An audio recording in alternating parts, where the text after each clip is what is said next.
નર્મદાના નાંદોદ તાલુકામાં બેદામ ગામમાં દવાખાનું ચલાવતા એક ડોક્ટરને ત્યાં સ્ટિંગ ઓપરેશન કર્યું હતું, જેમાં પોલીસે 2 શખ્સોને ઝડપી પાડ્યા છે.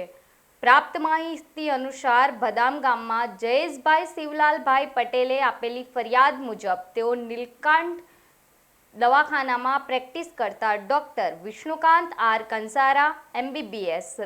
રહે ડભોઈની સાથે મદદનીશ કમ્પાઉન્ડર તરીકે કામ કરતા હોય. ગઈ તારીખ 9/4/2025ના રોજ રાત્રિના આશરે 9 વાગ્યાના અરસામાં ડોક્ટર વિષ્ણુકાંત આર કંસારાની ગેરહાજરીમાં અબુભાઈ મુલ્લા તથા ખાલિદભાઈ શેખ તથા અન્ય એક ઈસમ મળી આશરે 15 વર્ષના છોકરાને પેશન્ટ તરીકે ક્લિનિક પર લાવી ખંજવાળની તકલીફ હોવાનું જણાવતા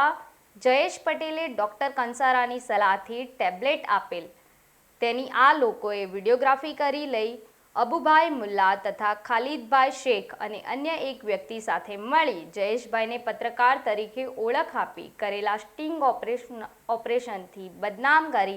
દવાખાનું બંધ કરાવી દેવાની તથા જેલમાં પૂરી દેવાની અને જયેશ પટેલ તથા તેના પરિવારને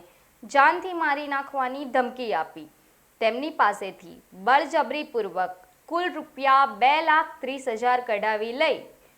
ગુનો કરતા રાજપીપળા પોલીસે ગુનો નોંધી તપાસ હાથ ધરી હતી, જેમાં Rajpipla town PI VK Gadhvi અને તેમની ટીમે ગણતરીના જ સમયમાં 2 વ્યક્તિઓને ઝડપી પાડી બદામ ગામના દવાખાને લઈ જઈ રિકન્સ્ટ્રક્શન કર્યું હતું.